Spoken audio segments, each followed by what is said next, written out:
Who's ready for it? You know what time it is. Grossology time. We're doing informational writing. We're doing informational reading. We're talking about nonfiction. All three of those things go together, right? It's all real deal stuff, guys. It's facts. It's actual truths. It's stuff that's going to teach us stuff. It's writing, or it's reading and writing that is going to help us learn how to do something or learn about something, a topic. So, of course, I picked the science of really gross things to study about, right? We learn about facts in science all the time. We learn about stuff in social studies about when this war happened and what did the Indians do, and we learn about people conquering different countries. We read about significant laws that be put in place. We all that stuff that's created our history, right? We do science. We read about science, and I do stuff about matter and all that kind of stuff. Like guys, that was stuff you were learning, right? These facts and information about how to do stuff and how stuff works is all informational, right? It's all nonfiction. So this book is probably the grossest, if not the top grossest, nonfiction kind of writing that I could find for us, right? Something to make it interesting. I mean, we could read a nonfiction text about some old building, in Dayton. That might be cool, but that might be really boring. So some stuff you're going to find in informational texts are really, really interesting to you, but it could be really, really lame to you as well. But we're trying to figure out, what are these differences between this fictional story about Dogman, versus reading a book about, I don't know, the science behind poop, perhaps. And yes, you heard me correctly. That is today's installment. Okay?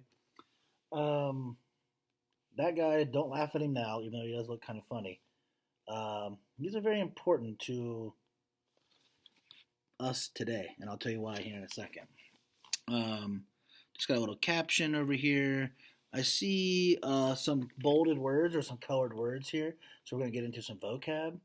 And then I like how they always start the chapter with this color, just to kind of let you know, all right, here's how we're starting, right? Here's where we're going. So that's another word I said it yesterday as well. It's text features, all right? So I'm going to give you some information about text features. If you think about what features are, it's how things are made up or how things look. Like the features of my head: bald, beard, brown eyes, big head, big ears. Those are my features, right? Brown hair or brown beard. You have features, right? Do you have long hair, short hair? Do you wear glasses? Do you not wear glasses? Do you have blue eyes, green eyes? So those are your features, right? So features of a book is how's it put together? What kind of text do they use? What kind of drawings do they use? What kind of the table of contents? Do we have anything in the back of the book that's going to help us with anything?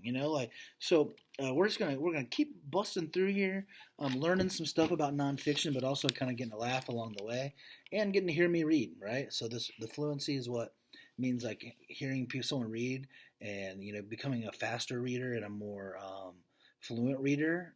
That's what you're working on here in fourth grade. All right. So the more you read and the more you hear people read, the better off you're going to be. All right.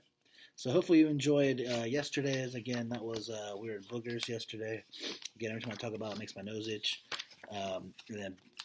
So we're going to get it rolling, okay? So, do you know about Thomas Crapper? Yeah, the dude's name's Thomas Crapper.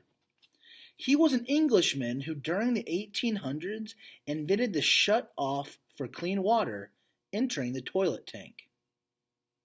So he literally invented the water, like how to let water come into your toilet so you can go to the bathroom.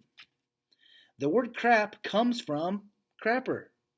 So, now, here's the real crap on poop. Or maybe it's the real poop on crap. So, literally, that dude's name is Thomas Crapper. He's the one that invented that. So, if you heard him saying, I gotta take a crap, or people say, oh, crap, or they go, the crapper. I didn't know that's why toilets were called that sometimes. But Thomas Crapper, an 1800s inventor, is one that did the shutoff valve for the water of toilets. So, thank you for him, so we can actually go and flush our toilets, right? Billions of dollars are spent every year on paper to wipe it away, water to flush it away, facilities to leave it in, and treatment plants to clean it up. And the money will keep flowing because we keep making it. And we always will. Poop, caca, doo-doo, dookie, number 2, and feces are all names for this never-ending stream of solid waste. That's one of our vocab words here. They even wrote it out and they even give the pronunciation. So maybe you've heard that word before, perhaps. But yeah, there's a lot of nicknames we can call it, right? But the thing is, we all do it. Weird to think about, right? So what is it about it? Because I don't know. This is kind of intriguing, right? It's something that not really everybody talks about. Not the most nicest thing to talk about, but it's still part of science. It's still part of life. It's still part of medicine. It's still part of every day, right? So we'll see what else we can learn from here. Today you will take a poop, or maybe tomorrow if you poop every other day. Take a poop is rather a silly phrase because you really don't take anything. You actually leave it behind. The putty-like waste you deposit contains undigested food materials from the previous day. Water, salts, skin cells, little living creatures called bacteria, bacteria wastes, and coloring, or pigment. Plant fibers and vegetables will end up in the toilet. Your body takes out the nutrients from the vegetables, and when the food passes through your gut tube, the small intestine, the stuff your body can't use pushes into the large intestine, another wider tube, and then out of your body. Maybe you noticed that corn kernels are not digested by your body. Rabbits also do not digest plant material as well, but plants are their only food source. So, to have a well-balanced diet, rabbits eat some of their dookie. Bunny yummies. Did you guys hear what I said? I didn't know that. Rabbits eat their own doo-doo sometimes. I gotta call you out right now, William. You gotta let me know, bro. William, in my homeroom, I know that you have a rabbit. Can you help us out with this and let me know in our meet, or next time send me a message, put it on the comment or something. But it says that to have a well-balanced diet, that's what they do. So keep an eye out for your rabbit, all right, your bunny. See if that's true or not. Now, this is a little caption down here, this little splatter. Kind of gross to say, but because in France during the late 1600s, it was considered a great honor to speak with King Louis XIV while he relieved himself on his not-so-stinky throne. Okay, so I'm wrong here. This is the king. That is King Henry, and that's him on his crapper. And apparently that was cool to talk to the king while he was taking a dump. So, I don't know. It's really weird. Moving on. Bacteria make up about half of the material in poo. Billions of these tiny creatures live in part of your intestine called the colon. They gobble up bits of remaining food. In doing so, they create gases and the chemicals indole and scatol. Indole and scatol help to create the familiar dookie smell that attracts flies and curious dogs. The gases created by bacteria buildup are released as farts. Farting and pooping often go together. As the undigested stuff passes through the colon, the pre-caca clumps together. The globs of poop material are separated by space that can fill with gas. If it doesn't escape ahead of time, the gas exits with the poop. So you can toot while you poop. There's the pictures of that. Looks like a nice little roller coaster of doo-doo. And there's those vocab words, those two words that we really don't know, scatol and indole.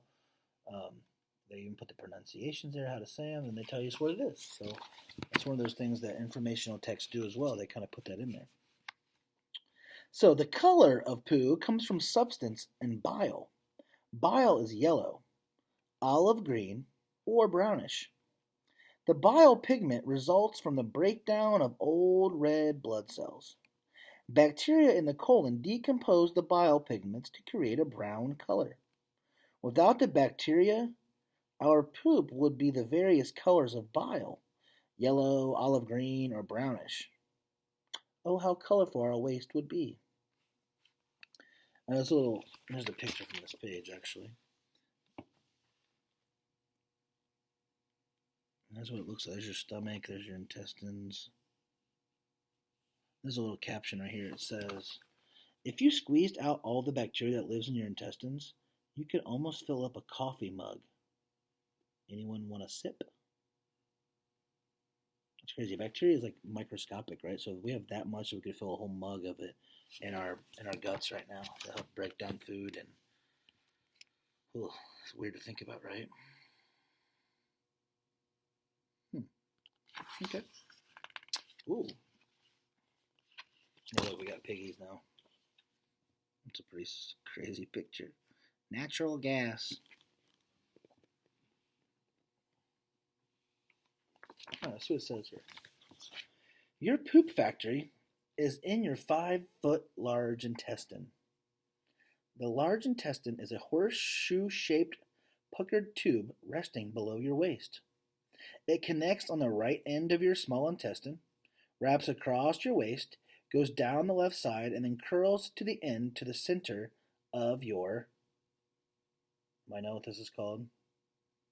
The word is anus, is the word, or butthole, or the doo-doo delivery service called the rectum. The rectum is the last 8 inches of your 5-foot large intestine and ends up at the anus exit door. These are kind of uncomfortable words to say, however, but they are these scientific terms here. That basically says you have 5 feet of large intestine. So that's inside your stomach. That's like taller than most of you in this class that aren't 5 foot yet, right? Or close to 5 foot. That's a lot of intestine that's inside of us right there. You can think of your intestine as a railroad track, and your poop is the freight cars resting unattached to one another on the track. Every day a new car comes along and bumps the last car off the end. Sometimes the new car arrives with force great enough to bump off several cars. The force that creates this movement for the freight cars in your bowels or intestines comes from the muscles. Muscles in your large intestine pinch the waste along bit by bit. This type of movement is called peristalsis. Again, that's one of our words here. Again, one of those text features, these colored or bolded words. As the liquid poop is squeezed along, water seeps through the walls of the intestine. Semi-solid waste clumps together to form individual poops. When poop fills the rectum, messages sent to your brain tell you it's time to go. If you're riding in a car, your brain informs the anus exit that it had better stay shut. If you weren't taught this control, you would just release your load whenever there. Actually, if you haven't mastered this technique, you would probably still be wearing diapers. At the right time and place, preferably on the toilet, you have a peristaltic rush. A peristaltic rush is a scientific way to say, take a dump. The muscles in your rectum shorten, increasing the pressure inside. You push with your stomach muscles. It opens. Poo's ejected. Splash. Relief.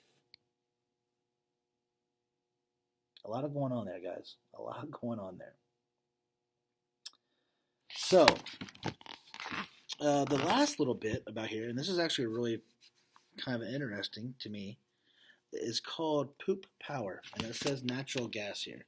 So if you guys know anything about your mom and dad or grandma or auntie or whoever you live with talk about the electricity bill or the gas bill or something like that, so we have to pay for that stuff, right, guys? Like, you don't just get that for free. So natural gas is like, I heat my house with natural gas. So pipes hooked up underground outside, we get gas, our fireplace works, our stove works, you know what I mean? Water heater, that's all for natural gas. So I read this a minute ago. I was just looking through here, but I'm going to read it to you too. It says poop power. And hold on, let me tell you. That gas is expensive, right? Like, it costs money to heat your house and cool your house and all that kind of stuff. So these Chinese farmers, for a long time, Chinese farmers have tapped into the power of poop. They dump big pig doo-doo and other animal waste into a large holding area. The bacteria in the dookie keep on doing their stuff in the dung pile, creating methane or natural gas. A pipe is inserted into the fecal dump brings the natural gases into the household for cooking. So just think, they cook pork by using the power of pork poop. So they literally take a giant pile of doo doo, put it in a room, stick a pipe into it. The gas gets left off by all the bacteria and stuff that keeps happening. They take the gas, ship it into their house. They can use that to light the flame, light the fire, power the house, whatever they need to do. Kind of weird sounding, kind of disgusting sounding, but to me it sounds genius. Good way to save money and to use your resources, right? All right, guys, that is it for the doo-doo day today. So I'm sorry if you're doing this before lunch or after your breakfast or whenever you may be reading this, but it's pretty pretty interesting stuff here. All right, and again, I'm not quizzing you on the facts of this or needing to learn the science of it, but we're doing three things by doing this. We're learning about text features and different ways as books, informational books are put together. 2, we're learning about nonfiction and informational writing. And 3, we're going to hear me read aloud and the fluency and hearing me read and us discussing this, right? I know it's not as easy when we're not face to face, but with our discussion questions and us talking in our meets or here in class, we're doing the best we can, all right? So, again, I hope you enjoyed that today. That's it for Grossology for today, and I'll see you again next time.